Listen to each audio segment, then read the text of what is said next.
So, good morning, everyone. My name is Jennifer Holmes. I'm the Compliance Director here at North Carolina Office of Recovery and Resiliency. I'll be assisting with facilitation today. I'd like to thank everyone for joining us today for this public meeting of the Citizen Advisory Committee.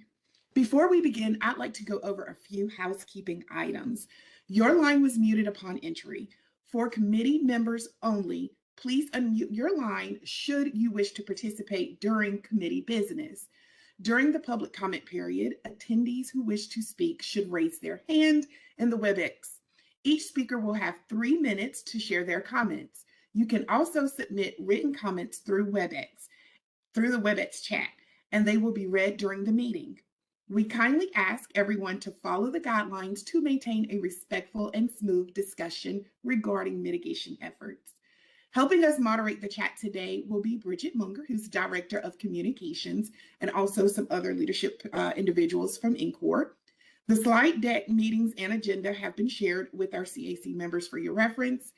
And this meeting is being recorded and will be made available on our Rebuild NC website under the CAC Mitigation Meeting section. If you have any questions about your application with the Homeowner Recovery Program, please feel free to contact us at 1-888-ASK-RBNC or reach out to your case manager directly for assistance. Now, I'd like to hand the meeting over to our chairman, Mr. Dontario Hardy, who will begin the formal portion and guide us through today's agenda. Thank you. Go ahead, Mr. Hardy. All right, first, good morning to everybody. Good to see you, smiling faces. Hope you had a great Thanksgiving and all that good stuff.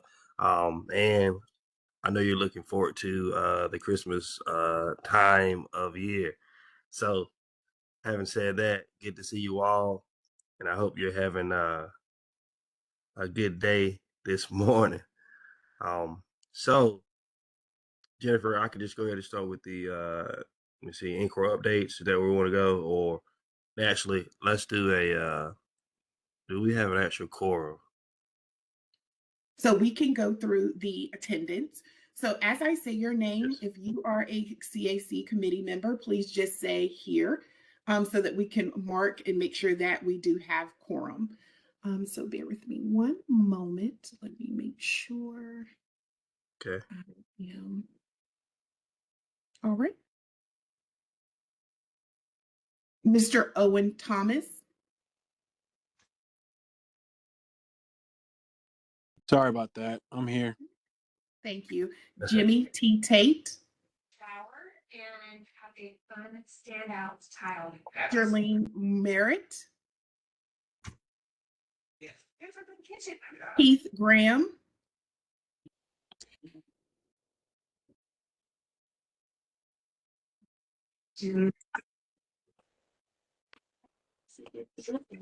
I'll come back to Keith because I do believe he's here because I saw him sign in. So we'll come back to Keith. Charles Wright. This way. We'll come back to him. Kelly Shin. 6:30. That's because I'm looking at a 6-point soup right now with the pants and the collection. Mary Perkins Williams. I'm gonna coverage to get all the way to here. Yep. Dontario Hardy. Well, you're here. We know Present. that. William D. Rowe. Okay. Yes. A little character. Brad Lovin. Here. Thank you. And Kitty Hardison. I'm sorry. Here. Thank you. Larissa Witt. Here. And Lisa R. Williams.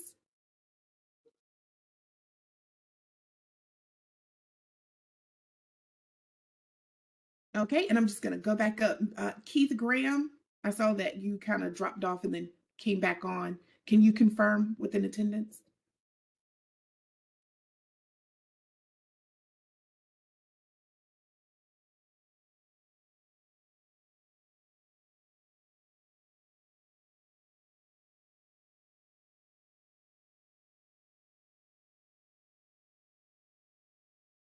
Keith Graham. Here. Excellent. Thank you. So it does look like you have quorum, sir. You may continue. Thank you. All right, thank you much, Jennifer. Do appreciate you and all those that are here, so we can establish a quorum. However, all right. So in the committee business, we do have a quorum established. So I just want to say thank you for being here. Also, if we, and I actually know who's on the call for the most part, but if we could do brief introductions, that would be good as well. I guess we can start with your team, Encore, if you want to do that, Jennifer, however, who's on the call, and then we can go from there so that we can make sure we got, we know who's on the call.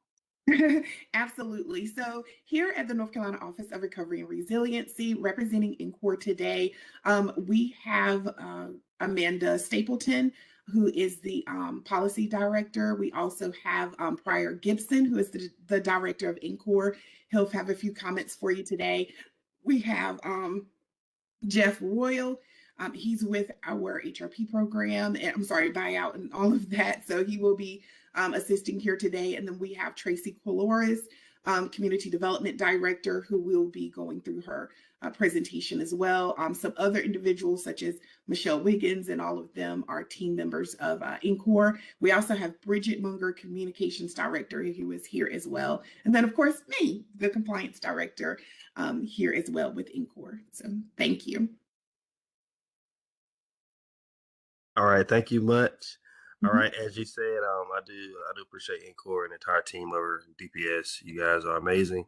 Thank you for what you do each and every day for individuals that need it most all across our state, especially recovery and resilience, that type of deal. All right, so I just want to repeat the housekeeping rules, please. For participants, please ensure your microphones are muted. Committee members only should unmute themselves during committee business. All right. So during this 15-minute span, okay, there'll be a public comment period at the end of the meeting. If you have any questions regarding the homeowner recovery program, I'm just repeating, Jennifer, we could have someone from the Encore team reach out to you. All right. So now that we have established a quorum and we know who everybody is on the call, we can take a look at the business confirmation and expiring terms. Should I go there? Yes. Please. Yes. Okay. All right. Members whose terms expire in May 2026 will receive renewal letters extending their term to 2028. We currently have 13 members. The governing rules require a minimum of 11 voting members. 11. The chair and vice chair terms will lapse in May 2026. Information pertaining to elections will be sent out prior to the next meeting. There are some proposed dates for a spring meeting date. Fridays. The Fridays in May 1st, 8/15, and I'm gonna go ahead and say the 29th and not the 22nd due to Memorial Day weekend. So Fridays, May 1st, 8/15, and 29th are the days that we're looking at to have a meeting. All right, so, and I believe we've done a quick intro already. So what we'll do is go to Encore. We can go to Encore updates at the present. So agency updates and overview is Pryor Gibson. Is he good to go? Is he ready? Yes, sir. So we can first. Go ahead, Mr. Pryor. Thank you, Jennifer. And Chair, Mr. Chair, Don Terry, it's good seeing you, buddy. It's been a while. Good to see you. Good to hear you. Appreciate what you have had to put up with lately. And we love you, not just at Encore, but the rest of us that know who you are, and appreciate how quickly you can tie a bow tie, my friend. Yeah. So hope to get to see you soon. When we're not working. I look forward to working even closer with you guys at some point here as we make some decisions. As I make some decisions.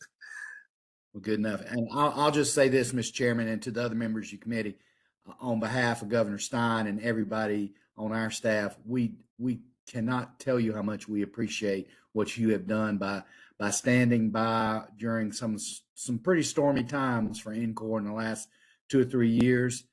And it takes a special kind of public servant to stand by and stand your post when you're under as much fire as we had, especially doing the incredibly important work that this team has done. And I would be remiss if I didn't tell the chairs that, you know, I've been here just about a year, and it is an incredibly competent and conscientious staff that have just, given the financial difficulties we had in November of last year, right when I came on board, they have just gone beyond the pale.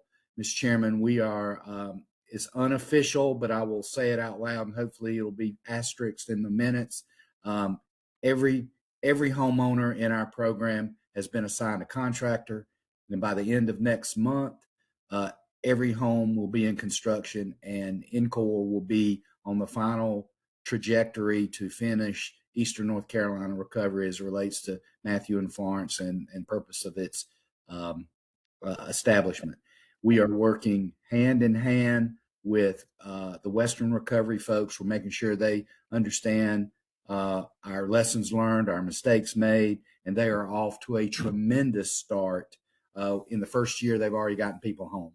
So we are full and hell bent on getting our homeowners home as quickly as we can, ending NCOR's mission, hopefully on time, on budget. That's our projection right now.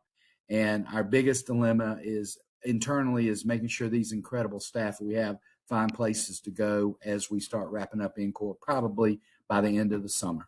So with that, I'll yield back to Jennifer and to you, Mr. Chairman. If anybody has any questions, I will have feeble answers, but I will yield to staff to get whatever answers the committee members need, or the public in the public comment period will answer very quickly. Thank you so much. Thank you so much, Mr. Pryor, Dr. Pryor.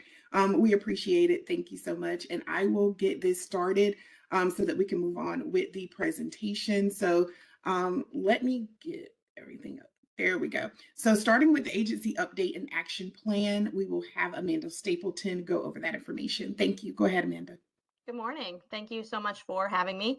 I am Amanda Stapleton. I'm the Chief Policy Officer here at NCOR, and I have a few updates for you. One is that we, as Pryor had mentioned, just continue to make progress towards completing the homeowner recovery program and utilizing the funds that the legislature very graciously gave to us this time last year. So we are making significant progress also towards just reconciling some larger activities and preparing for the completion of the activities. So you will not see an action plan update for the mitigation grant during this cycle. We will probably talk about that in our next meeting in May, when we'll have some bigger updates on some of those larger activities that we're preparing for completion and closure as we enter 2026 and 2027.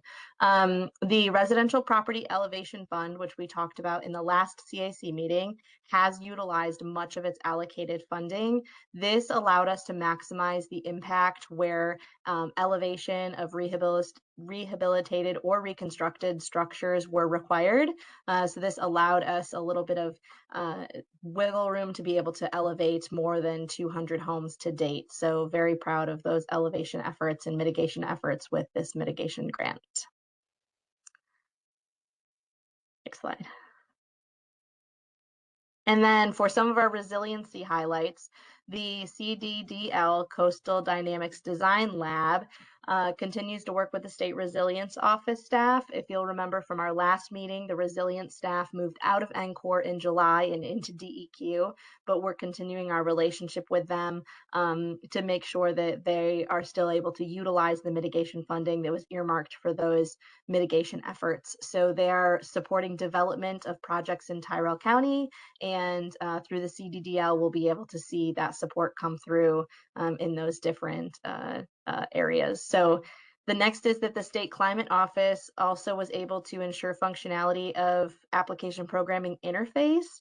And there's a hot link here in the slide deck for when you receive a copy that takes you to some climate projection page on the Resiliency Exchange, which the Resilience team and State Climate Office is very proud of. And lastly, Jeff Royal will talk a little bit more in depth about the buyout program, but our demolition efforts continue for those structures acquired through the buyout program. This helps reduce the future flood risk and also improves community resilience and hopefully allows some homeowners to get out of those flood zones and be safe in the next storm that is to come. So those are my updates, and I'm happy to answer any questions, and just appreciate y'all being here and talking about our mitigation efforts. So thanks, Jennifer.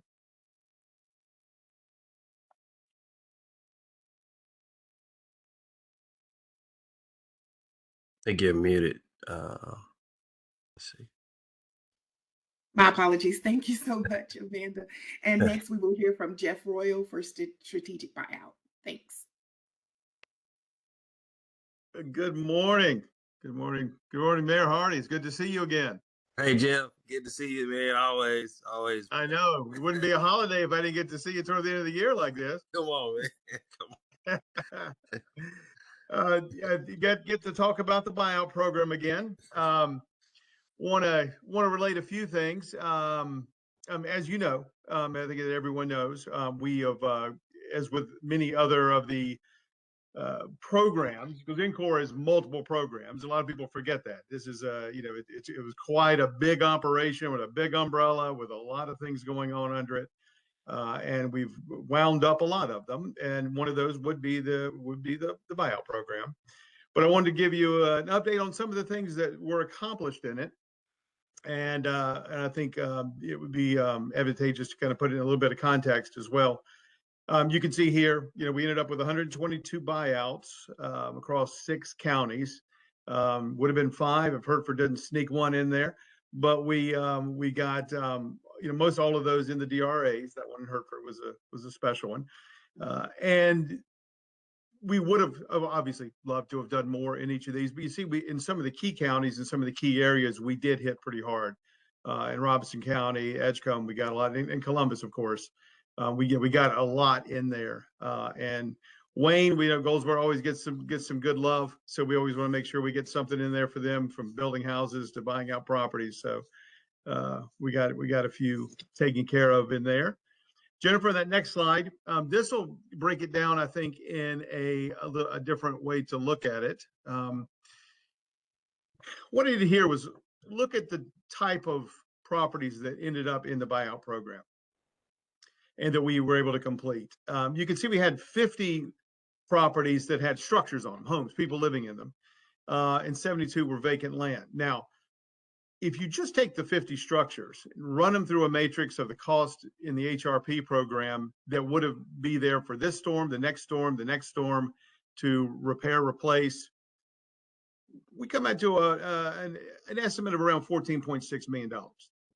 Now, if you look at what we spent on these properties, that would mean that within not only this storm, but just the next storm, we would have already paid for all of that repair and replacement work. Now, that doesn't count the fact that we have 72 vacant lots.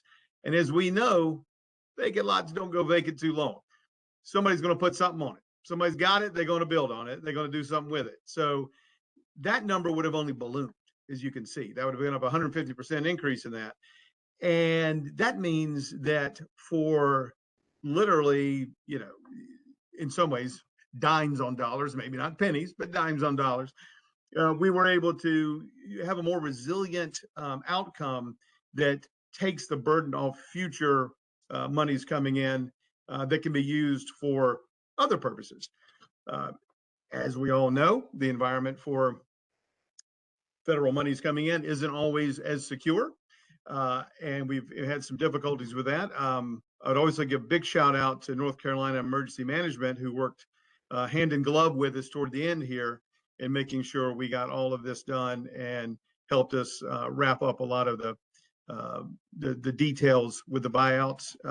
Very much appreciate their assistance in this. But it does show you that, as one one tool in the tool bag. You know, a buyout is a good, effective way to make something more resilient and save money in the future. Just like elevating a house keeps it safe, you don't spend as much on repairing it. Moving a residence somewhere else and having a vacant land, returning it to its natural use as a floodplain manager itself, where it does absorb that water and let it come up and let it recede, that is a good thing. I'll be glad to take any questions on the program overall or any specifics with it. Just fire away. Thank you so much. Appreciate that information, Jeff. And as promised, we will have, question and answers at the end during the public comment period after the CAC committee members have a chance to ask their questions. So thank you so much for giving us this information. And now we are going to move forward with community development projects and mitigation. Tracy Flores, thank you. Thank you so much, Jennifer. And Mayor Hardy, it's great to see you again. Thank you for leading this review. We wanted to give the committee an update on where we stand on the projects being funded in the mitigation grant that are including two basic types of work. One is construction and the other is helping first-time home buyers become homeowners. And next slide, please.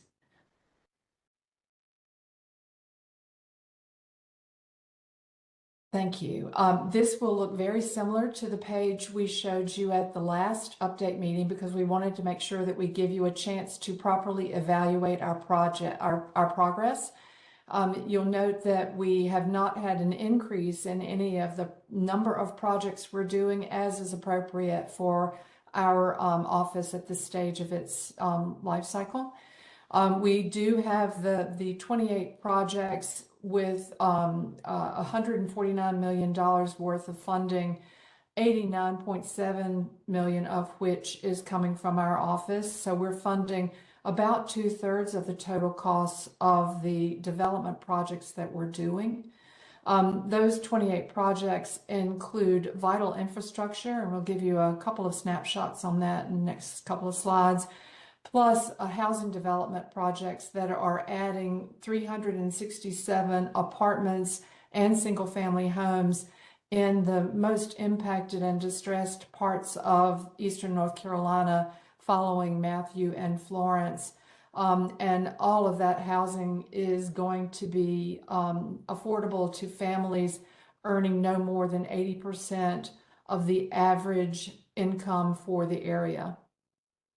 As far as what's transpired since our last meeting with you, we were showing 50% completion on the infrastructure project portfolio. Now we are at 2/3 and seeing a lot of progress there that's very encouraging. And we have a couple of spotlights to show you, as I mentioned on that. And then with our affordable housing projects, they were only entering environmental clearance phase work when we met in July, but now 80% of them have achieved clearance from HUD regarding our compliance with the National Environmental Protection Act. And that means that construction is set to begin on 4 projects in Duplin, Jones, Scotland, and Pamlico counties. And that's where the majority of that 367 units of housing will be coming. We also are announcing today that we have successfully concluded the down payment assistance program. And as you'll recall, that provides down payment funding up to $30,000 per homeowner, as well as closing cost assistance up to 5% of the sales price. And we have been able to achieve that for 101 families buying homes in the most impacted and distressed counties for the 2 storms. And that program has continued to be spotlighted nationally because of its innovative approach to providing additional funding for potential home buyers who are first generation, meaning that their parents aren't homeowners. And so like all of us who didn't have the advantage of parents that could give us down payment money. The first generation buyers in the homeownership assistance program funded with the mitigation grant have been able to get a little extra help to achieve their dream of homeownership. Next slide, please.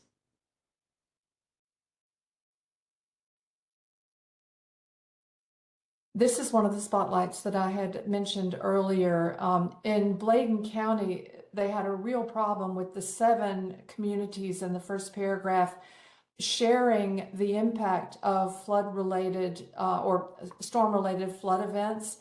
But as you know, it takes a good knowledge of how the flood, the aerial flooding affects all of those communities in order to put together an effective plan for addressing it and minimizing the impact of future flood events. And the cost of that plan for drainage in the Bladen County communities listed in the first paragraph of this page was over $1 million.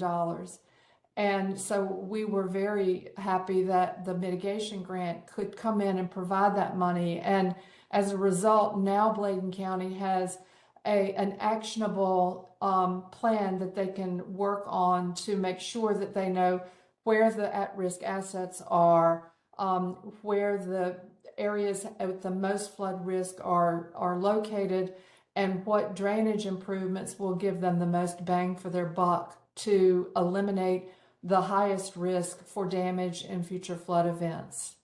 Next slide, please. Another stormwater related improvement is the town of St. Paul's. I'm not sure if everyone on the call is aware of this, but there were residents that had to be evacuated and using emergency services after Hurricane Matthew in the area between Elizabeth Street and Johnson Street. And what our funding in the mitigation grant was able to do is to essentially beef up the floodwater drainage system for storms affecting that area, to essentially bypass that area. We have the risk bypass that area and tie in to the rest of St. Paul's floodwater system. And while it sounds very simple and small, this project again needed over $1 million of funding, and it wasn't something that the town of St. Paul's could take on by themselves without these federal dollars. So we were very glad that we could help with that project. And next slide, please. The town of Beulahville in Duplin County is working with a private developer to construct apartments affordable to families making up to 80% of the average income in the area. And there's going to be 40 new apartments there. And in the latest HUD tables of area median income, it says that for a family of 4, they can earn up to a little over $61,000 a year and still be eligible for these apartments that will be very attractive. And the site was chosen by the folks in Beulahville. And with the mitigation grant award of $9.7 million, it's covering 98% of the total cost of construction of that project. And because it has these subsidy dollars available, not only will the apartments be affordable when they are first occupied, but they're going to be kept affordable for the next 20 years. And the folks in Beulahville have told us that they really needed this housing for all of the townsfolk that keep the town going, with the educators and the first responders and folks that contribute to the economic development and potential economic growth in the area. So we are very glad that we've been able to support that with this grant. Next slide, please. The last project that we wanted to spotlight for you today is Candy Park in Pembroke and Robeson County. This award was made to the Lumbee tribe.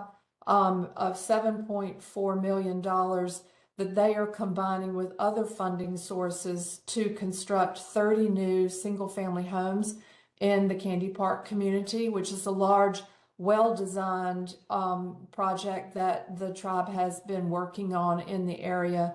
And I wanted to make sure I shared it with you, even though, as you can see, we don't have any structures coming up out of the ground or anything yet, because it is quite innovative and is the only project in the housing development portfolio that's building single-family housing for home ownership. And again, it's going to be affordable to families earning up to 80% of area median income. And that's that same, for a family of four, that's that same $61,100 a year. So it will be able to reach folks that are committed to making the area grow and thrive. And so again, we're very excited about this project coming to fruition. Next slide, please.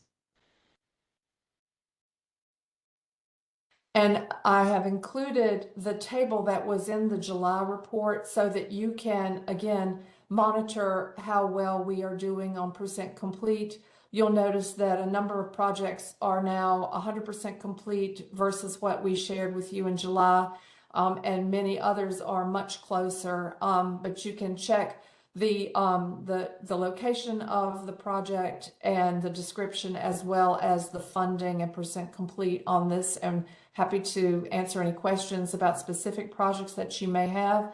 But other than that, just appreciate that you are interested and wanting to make sure that we're staying on task with our developments. Next slide, please.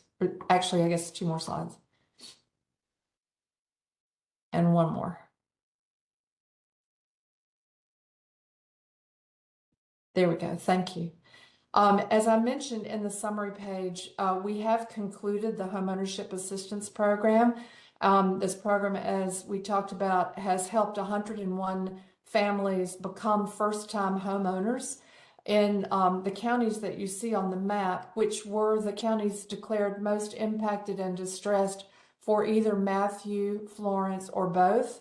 The only county that we were unable to serve with this program was Jones, which, as you know, probably know, is our least populated county. And I applaud the team for being able to infuse these dollars into the other 15 most impacted and distressed counties, and to do a good job of ensuring that the funds went to folks who needed the help to become first-time home buyers, with $3.2 million awarded overall. And as you may remember from our last presentation on this program, not only does this program provide the funding for down payment and also for closing cost, it also ensures that the homeowners or home buyers complete a pre-purchase homebuyer education program that is certified by HUD and delivered by a HUD certified housing counseling agent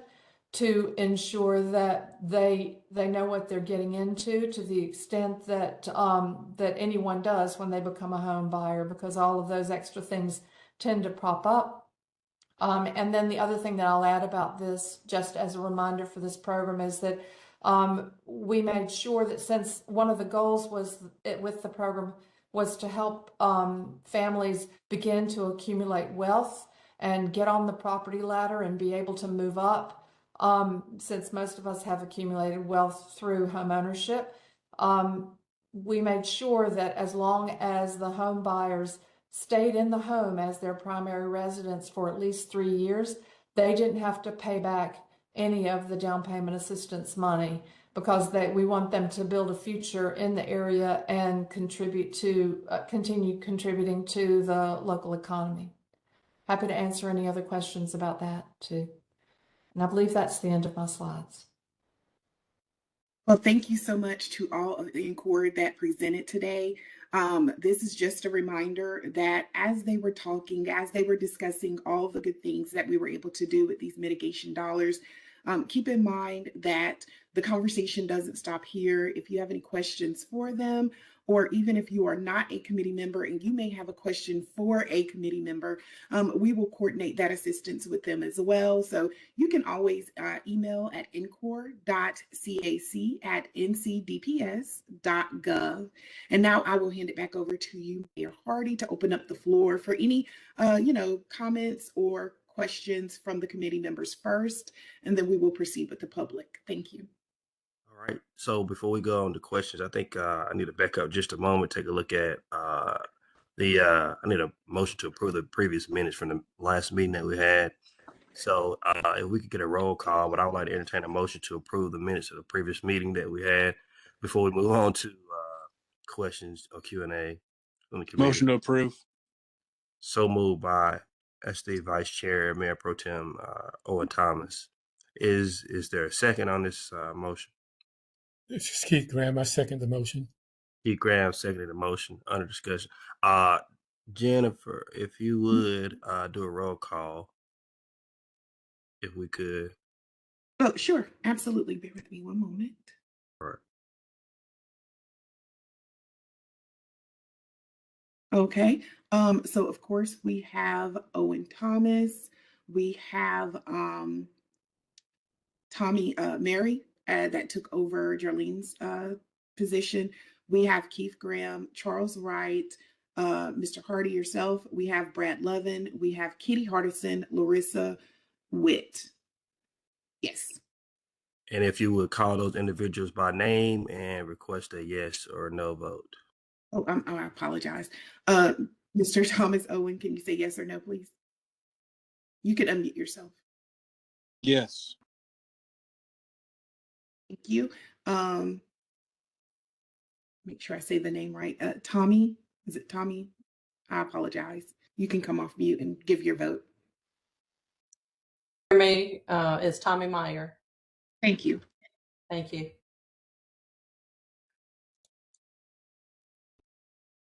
Keith Graham, yes or no? Yes. Charles Wright, yes or no?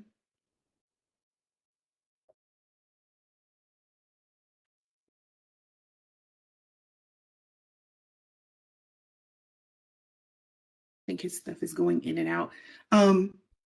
We'll skip him. Mr. Hardy, yes or no? Yes. Brad Lovin, yes or no, please? Yes. Kitty Hardison, yes or no? Yes. And then Larissa Witt, yes or no? Yes. Okay, thank you, Mr. Hardy. All right. Confirming Tommy Meyer, Mayor. Yeah. Was that yes or no? I'm sorry, Tommy, can you say yes or no, please? Yes. Thank you. Thank you much. That motion carries. I just wanted to make sure we got that. Yeah, that's squared away. We did it the legal way here. So That's correct. Yes, thank you. All right. All right. So having said that, we can move on to quick Q&A from the committee. Any questions or concerns as it relates to any of the presentations presented by our gracious NCOR team here at DPS? Any questions? Anyone from the committee?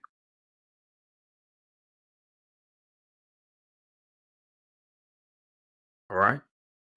Well, hearing that and seeing that, I guess we can move on to Q&A to the public. No public comments here. If you would like to do that, Jennifer, is that good? Yes, you can go ahead and we can go ahead and start public comment. Remember in the public comment to keep your question or comment at 3 minutes. And then, of course, if you think of anything else and you're not able to see it here today, you can always email us at ncor.cac@ncdps.gov.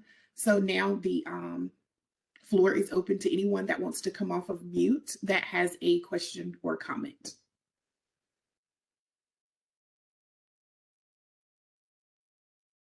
Any questions from the public, from the public comments? Any questions? Any questions?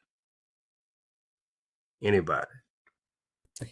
This is Larissa Witt. I don't have any questions, but I can say the numbers are impressive with the mitigation for future storms and how much the cost savings is. So that's great. And then the And all the money for those first home buyers, that's impressive, and what a great opportunities for those families.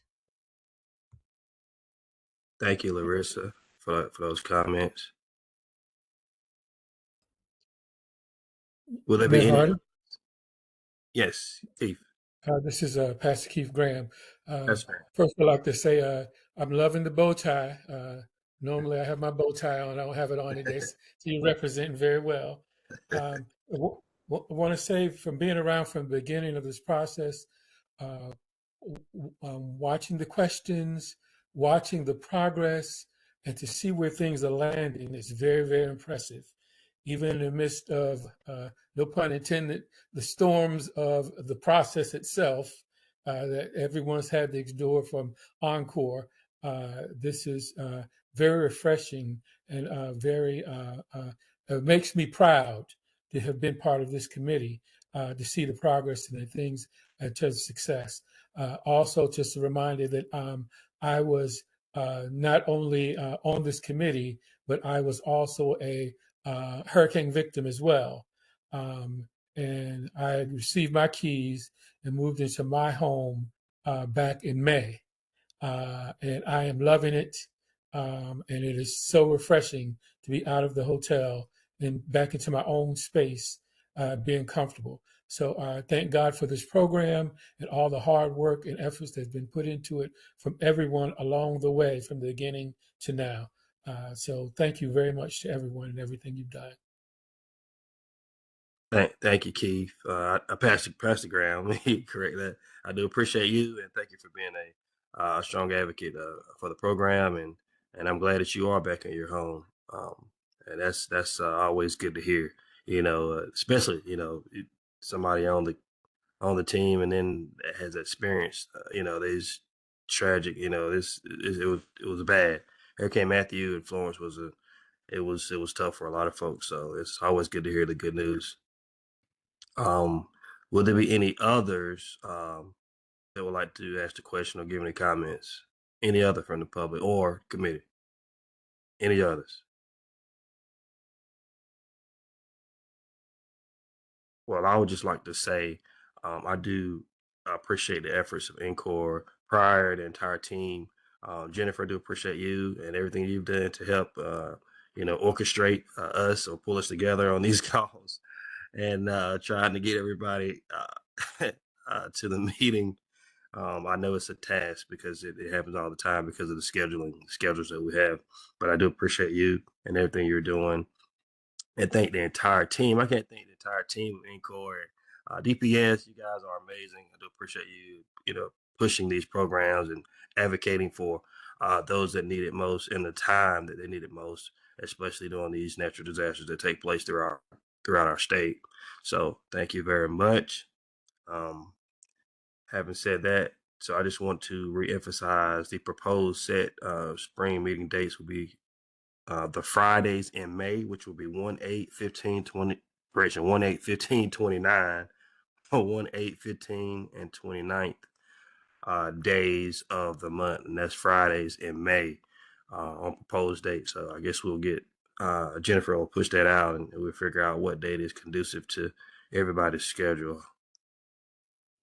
That is correct. And just a reminder that you do have some renewals coming up. So you will see some renewal letters that will be going out. We really hope that you will continue the great service that you do and continue to be committee members here for the CAC for the mitigation grant.